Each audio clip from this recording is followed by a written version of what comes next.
Hello everyone. आज इस video में डिस्कस करूंगा एसएसजे यूनिवर्सिटी अल्मोड़ा में जो पीएचडी का एंट्रेंस एग्जामिनेशन हुआ था 2022 का, उसमें बॉटनी का क्वेश्चन पेपर।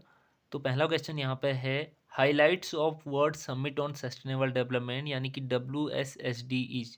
तो WSSD के हाइलाइट्स क्या थे पूछा गया है। तो इसके हाइलाइट्स ये सभी हैं, poverty eradication, health and biodiversity. तो ऑप्शन डी करेक्ट हो जाएगा, ऑल ऑफ दी अबव। उसके बाद दूसरा क्वेश्चन है, which of the following is regarded as the age of pteridophytes. तो एज ऑफ टेरिडोफाइट्स हम किसे कहते हैं? लेट पैलियोजोइक एरा को। So the option C is correct. उसके बाद है, if a diploid cell contain 6 chromosome, how many possible random arrangement of homologous could occur during metaphase first. तो यहाँ पे हमारा प्लॉइडी नंबर कितना है, डिप्लॉयड है, और डिप्लॉयड सेल में कितने क्रोमोसोम हैं? 6। यानी कि जैसे कि ह्यूमन की सेल में प्लॉइडी डिप्लॉयड होती है और वहाँ पे क्रोमोसोम नंबर 46 होते हैं, लेकिन यहाँ पे पूछ रहा है कि डिप्लॉयड सेल है और क्रोमोसोम 6 हैं। दैट मीन्स कि सेट कितने होंगे? 3 सेट यहाँ पे होंगे, क्योंकि डिप्लॉयड ही है और टोटल क्रोमोसोम 6 हैं। तो यहाँ पे क्रोमोसोम दो सेट में रहेंगे, यानी कि एक सेट में 2 क्रोमोसोम होंगे। तो यहाँ पे diploidy level chromosome set number 3 हो जाएगा। तो जब मेटाफेज फर्स्ट की स्टेज आती है, यानी कि वहाँ तक हमारा डीएनए रेप्लिकेशन हो चुका होगा, तो वहाँ पे हमारा होमोलोगस क्रोमोसोम हमें कितने देखने को मिलेंगे? 6। तो ऑप्शन सी इज करेक्ट। उसके बाद है, who is the father of green revolution in the world. तो पूरी दुनिया में फादर ऑफ ग्रीन रिवोल्यूशन किसे कहा जाता है? नॉर्मन बोरलॉग को। Option A is correct. जबकि MS स्वामीनाथन को father of green revolution in India कहा जाता है। उसके बाद है, which of the following statement is correct about oxidative pentose phosphate pathway, या जिसे हम कह सकते हैं हेक्सोज मोनोफॉस्फेट शंट। तो इसके लिए कौन सा स्टेटमेंट यहाँ पे करेक्ट है? पहला है, glucose 6 phosphate is directly oxidize without entering glycolysis, जो कि करेक्ट है। दूसरा है, it play an important role in fixation of CO2 in photosynthesis through ribulose 5 phosphate. ये रेबुलोज 5 बिस फॉस्फेट की सिंथेसिस करता है पाथवे, इसलिए ये स्टेटमेंट भी करेक्ट है, जो कि फोटोसिंथेसिस में हेल्प करता है, CO2 का एक्सेप्टर होता है। उसके बाद है, it provide ribose sugar for synthesis of nucleic acid. ये बात भी सही है। तो ऑप्शन डी इज करेक्ट। ये बातें सारी सही हैं हमारा पेंटोज फॉस्फेट पाथवे के लिए।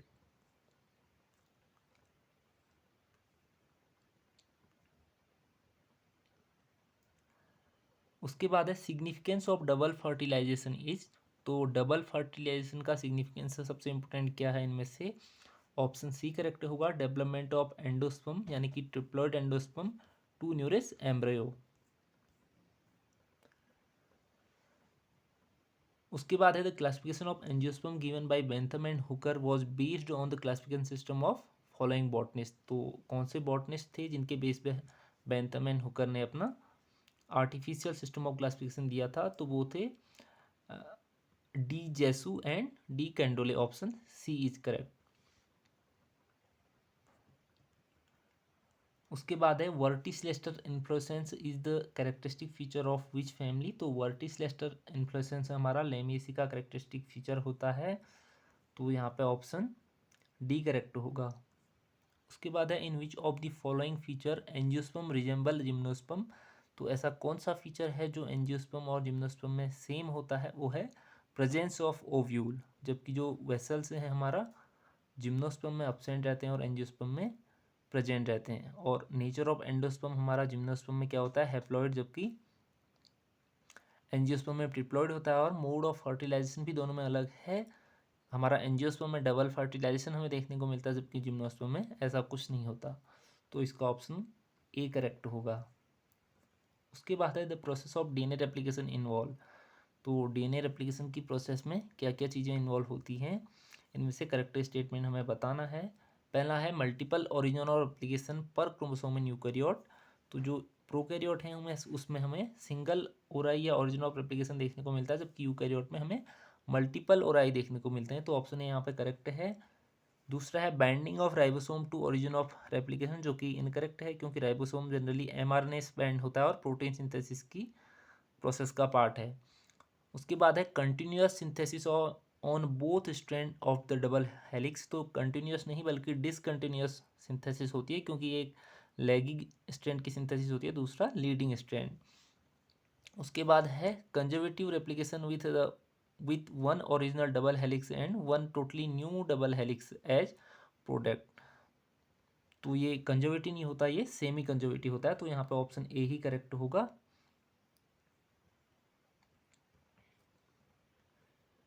उसके बाद है अगला question, polymerase chain reaction technique was developed by. तो ये कैरी मुलिस ने 1985 में डेवलप की थी। उसके बाद है which one is the living fossil. तो ये जिंको बाइलोबा को हम लिविंग फॉसिल कहते हैं, ऐसे प्लांट जो काफ़ी पुराने हैं जियोलॉजिकल टाइम स्केल के अकॉर्डिंग, और आज के टाइम भी वो लिविंग कंडीशन में है, लेकिन उनका जो रिकॉर्ड है वो काफ़ी पुराना है, उन्हें हम लिविंग फॉसिल कहते हैं। उसके बाद है which of the following is biotic agent of pollinators. तो बैट्स, बर्ड्स एंड एनिमल्स हमारा बायोटिक एजेंट होंगे पॉलिनेशन के। उसके बाद है Birbal Sahni is popularly known as. तो बीरबल साहनी को हम पैलियोबोटनिस्ट की तरह जानते हैं, यानी कि जीवाश्म विज्ञानी। Option B is correct. उसके बाद है roots developing from a part of plant other than radical are called. तो ऐसी रूट्स जो रेडिकल के अलावा किसी अदर पार्ट से डेवलप होती हैं उन्हें हम एडवेंटियस रूट कहते हैं। Option D is correct. उसके बाद है codons which terminate the process of protein synthesis are, यानी कि हमारा स्टॉप कोडोन कौन से हैं इनमें से पूछा गया है। तो option B is correct, UAA, UAG and UGA। Option B is correct.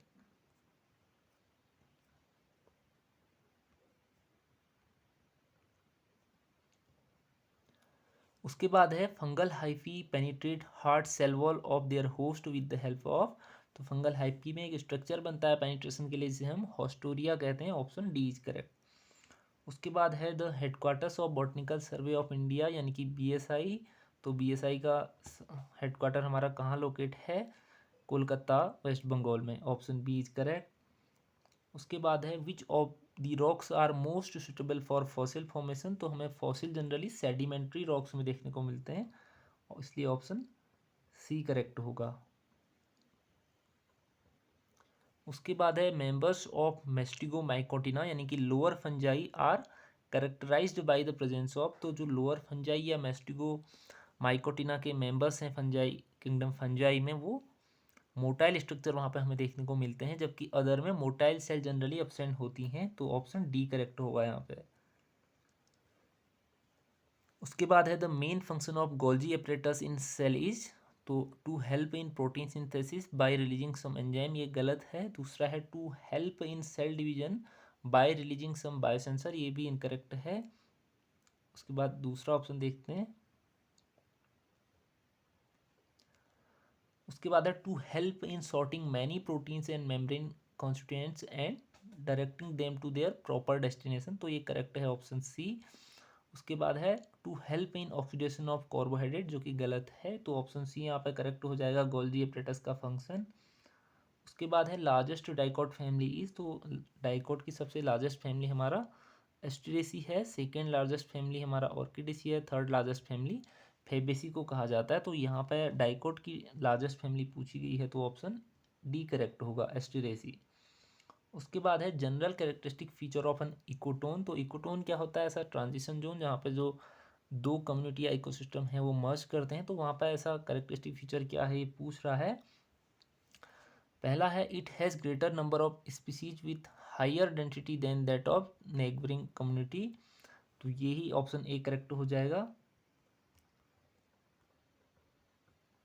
हाँ, ऑप्शन ए करेक्ट होगा, क्योंकि जो इकोटोन है वहाँ पे दो कम्युनिटी मर्ज करती हैं, तो वहाँ पे जो स्पीसीज डेंसिटी है वो भी ज़्यादा होगा और नंबर ऑफ स्पीसीज भी ज़्यादा होंगी। उसके बाद है लाइकेन्स आर रिप्रोड्यूस बाई। तो लाइकेन में एक एसेक्सुअल रिप्रोडक्शन का तरीका सोरिडिया है, सोरिडिया के थ्रू लाइकेन वेजिटेबली या एसेक्सुअली रिप्रोड्यूस करते हैं। उसके बाद है who propose the fluid mosaic model of membrane. तो 1971 में सिंगर एंड निकोलसन ने फ्लूइड मोजेक मॉडल मेम्ब्रेन का प्रपोज किया था। फ्लूइड का मतलब यानी कि मेम्ब्रेन जो हमारा स्ट्रक्चर होता है फ्लूइड स्ट्रक्चर होता है, और वहाँ पे प्रोटीन का अरेंजमेंट लिपिड में मोजेक पैटर्न में होता है, रैंडम अरेंजमेंट होता है प्रोटीन का, इसलिए इसे फ्लूइड मोजेक कहा जाता है।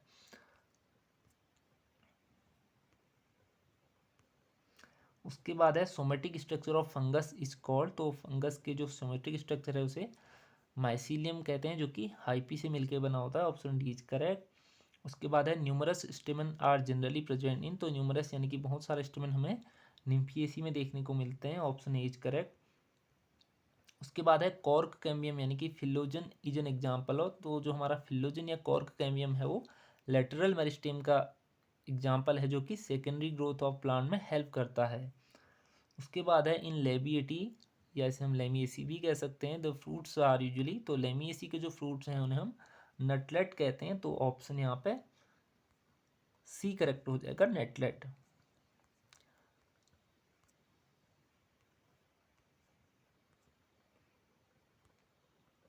उसके बाद है which one of the following bacterium has extensive usages in genetic engineering works in plants, तो प्लांट में जो भी जेनेटिक वर्क होता है वहाँ पर सबसे ज़्यादा इंपॉर्टेंस है हमारा टाइप्लाज्मिड यानी कि ट्यूमर इंड्यूसिंग प्लाज्मिड का है, जो कि एग्रोबैक्टीरियम ट्यूमिफेसियंस में हमें देखने को मिलता है, ऑप्शन डी इज करेक्ट।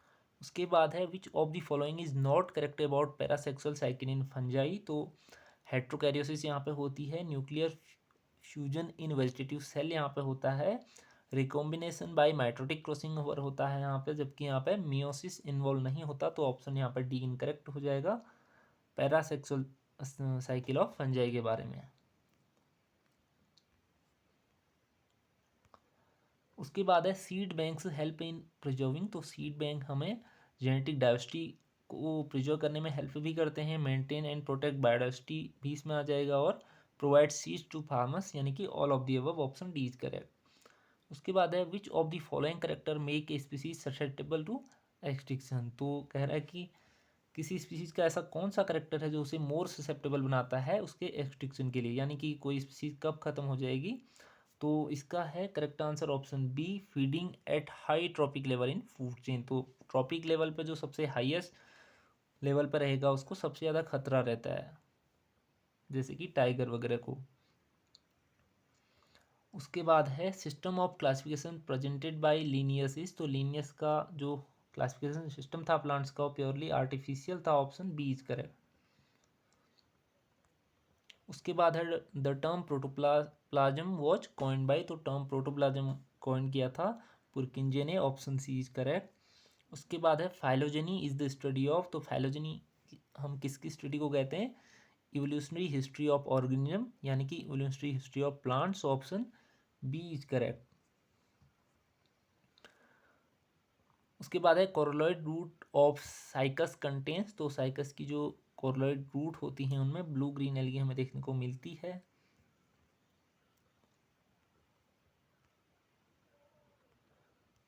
उसके बाद है the climax plant in a desert would be expected to have the following adaptation, तो कोई जो क्लाइमैक्स पे पहुंच गया है प्लांट सक्सेशन की प्रोसेस में वहाँ पर डिजर्ट में, तो उसमें किस तरीके के एडेप्टेशन हमें फाइनली देखने को मिलेंगे, तो ऑप्शन डी इसका करेक्ट हो जाएगा, reduce leaf surface and deep root system, ताकि वो पानी अच्छे से एब्जॉर्ब कर सके और वहाँ पर ट्रांसपिरेशन का रेट कम से कम हो, इसलिए जो लीफ सरफेस है वो रिड्यूस हो जाएगा, ऑप्शन डी इज करेक्ट। उसके बाद है the lowest taxonomic category is, तो इनमें से सबसे लोएस्ट टेक्सोनोमिक कैटेगरी क्या होगी, स्पीसीज होगी, ऑप्शन सी इज करेक्ट। उसके बाद है enzyme complex produced by yeast responsible for fermentation is, तो यीस्ट हमारा जाइमेज प्रोड्यूस करता है, ऑप्शन सी इज करेक्ट।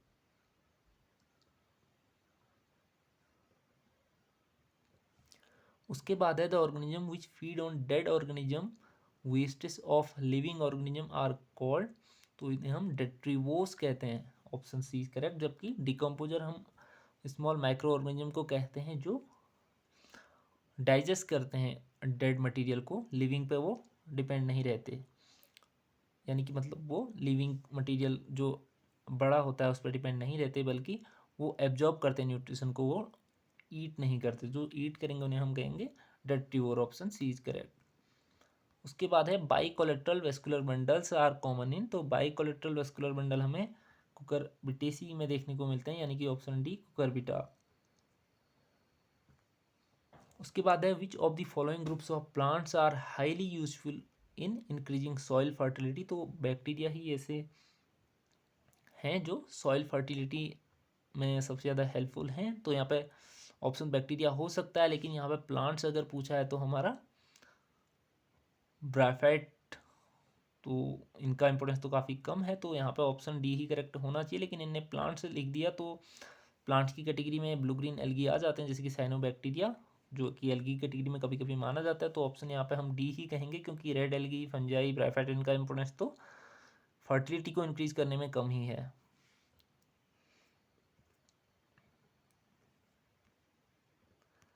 उसके बाद है vascular bundles are scattered in. तो वेस्कुलर बंडल हमारा स्कैटर्ड कहाँ पर देखने को मिलते हैं हमें? मोनोकोट के स्टेम में, ऑप्शन सी इज करेक्ट। उसके बाद है the classification of the group algae is based on. तो एल्गी का क्लासिफिकेशन किस बेस पे किया जाता है? Nature of pigment, option A is correct. उसके बाद है the characteristic feature of peat moss is. तो पीट मॉस जनरली हाइग्रोस्कोपिक होता है, वाटर एब्जॉर्ब करने की कैपेसिटी इसकी लीव्स में काफ़ी होती है। नॉट लीफ, लीफ तो यहाँ पर ट्रू लीफ होती नहीं है, तो लीफ लाइक स्ट्रक्चर जो भी होते हैं पीट मॉस या अदर ब्रायोफाइट में, वो पीट मॉस में हमें हाइग्रोस्कोपिक नेचर का देखने को मिलता है। उसके बाद है बॉटनिकल सर्वे ऑफ इंडिया यानी कि BSI has its central national herbarium, यानी कि जिसे सीएनएच कहा जाता है, वो हावड़ा में लोकेट है, जो कि वेस्ट बंगाल में है, ऑप्शन ए इज करेक्ट। उसके बाद है जीनोम इज डिफाइन एज। तो जीनोम हम किसे कहते हैं? Haploid set of chromosome of eukaryotes, option B is correct.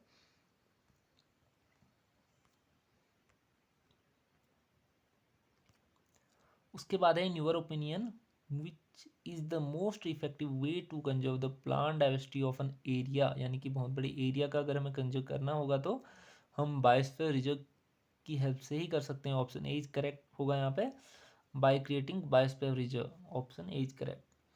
उसके बाद है most effective means of conserving biodiversity is. तो सबसे अच्छा या इफेक्टिव मेथड कौन सा हो सकता है बायोडाइवर्सिटी को कंजर्व करने का? सबसे पहले वो होता है प्रिजर्व हैबिटेट्स, क्योंकि जो हैबिटेट लॉस है वो सबसे मेजर कॉज है स्पीसीज के एक्सटिंक्शन का या बायोडाइवर्सिटी लॉस का। तो हम जब हैबिटेट को प्रिजर्व करेंगे तभी हम बायोडाइवर्सिटी को प्रिजर्व कर सकते हैं, ऑप्शन बी इज करेक्ट। उसके बाद है seeds of sunflower plant contain. तो सनफ्लावर का जो सीड्स होते हैं जनरली वो ऑयल प्रोड्यूस करते हैं, ऑप्शन बी इज करेक्ट। उसके बाद है what is the term used to refer to pollination by wind. तो इसे हम एनिमोफिली कहते हैं, ऑप्शन सी इज करेक्ट।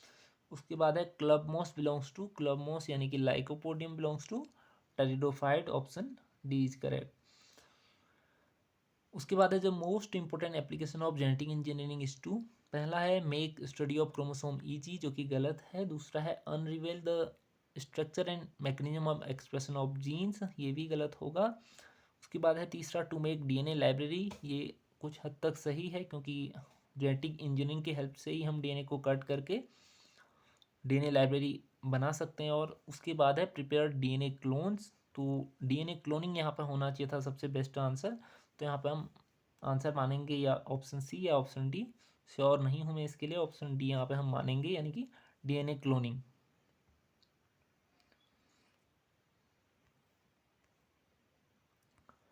उसके बाद है yellow rust of wheat is caused by. तो येलो रस्ट ऑफ व्हीट हमारा पक्सिनिया ग्रेमिनेस ट्रिटिसाई से होता है, ऑप्शन ए इज करेक्ट।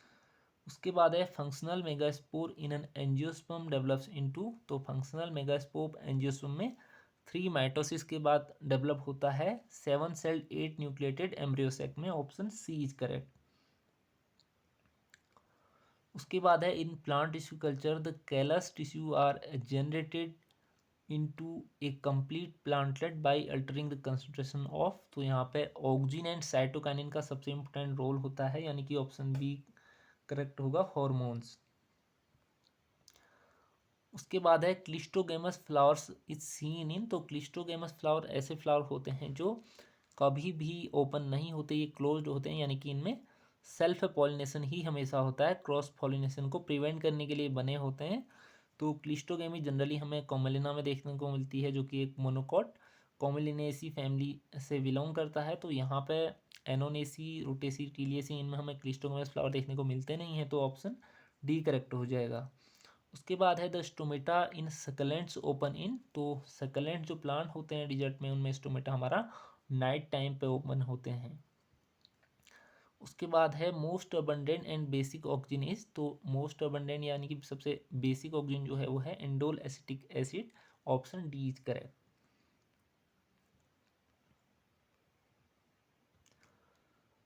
उसके बाद है which of the following is a phylogenetic system of classification, तो यहाँ पे हचिंसन का system phylogenetic system of classification है, ऑप्शन सी इज करेक्ट, यानी कि प्लांट की इवोल्यूशनरी हिस्ट्री जहाँ पे देखी जाती है।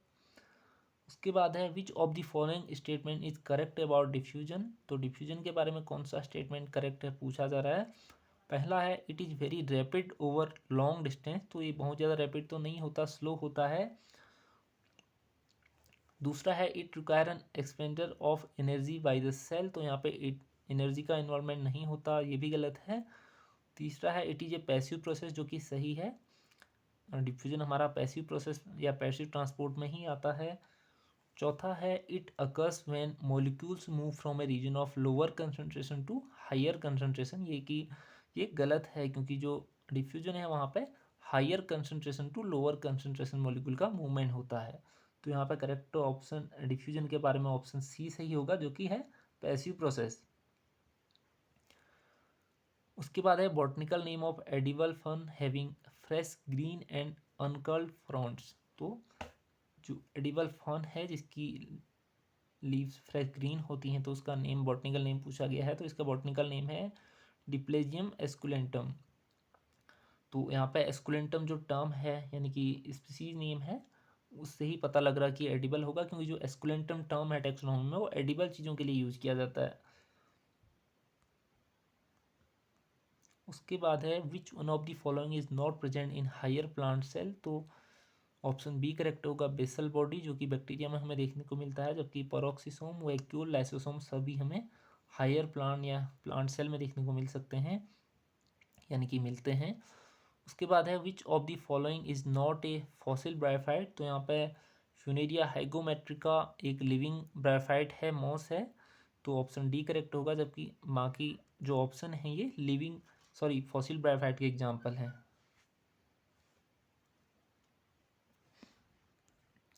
The centre of origin of rice is, तो राइस का जो सेंटर ऑफ ओरिजिन है वो क्या है, इंडिया है, ऑप्शन ए इज करेक्ट।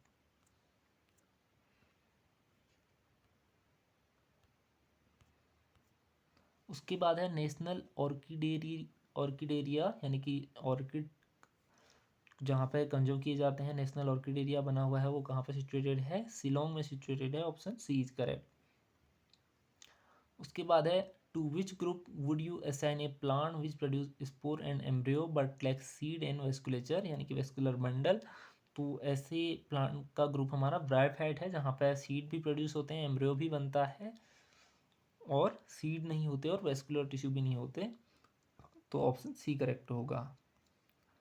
उसके बाद है which is a genetically modified crop यानी कि जीएमओ, तो इनमें से कौन सा जीएमओ है जेनेटिकली मॉडिफाइड क्रॉप या जेनेटिकली मॉडिफाइड ऑर्गेनिज्म का एग्जांपल, तो यहाँ पर BT brinjal, BT cotton and golden rice तीनों हमारा जेनेटिकली मॉडिफाइड क्रॉप है, यानी कि यहाँ पर जो इनका जो ट्रेडिशनल जेनेटिक मटेरियल था इसमें कुछ बाहर से फॉरेन जीन डाल के इन्हें मॉडिफाइड कर दिया जाता है जेनेटिक इंजीनियरिंग के थ्रू, तो इन्हें जेनेटिकली मॉडिफाइड क्रॉप कहा जाता है, तो ये तीनों हमारा जेनेटिकली मॉडिफाइड क्रॉप हैं, तो ऑप्शन डी करेक्ट होगा। तो इस वीडियो में इतना ही। पहले यहाँ पे एसएसजी यूनिवर्सिटी में 100 क्वेश्चन 100 मार्क्स का या 100 क्वेश्चन यहाँ पे पेपर होता था बॉटनी का या किसी भी सब्जेक्ट का, लेकिन अभी 70 का क्वेश्चन पेपर कर दिया है और 30 मार्क्स का इंटरव्यू, तो ये थे 70 क्वेश्चन बॉटनी के। बाकी मैं नेक्स्ट वीडियो में जूलॉजी का पेपर भी डिस्कस करूँगा, आप तब तक इसे देखिए और अपना प्रिपरेशन को आगे कंटिन्यू करिए। Thanks for watching this video.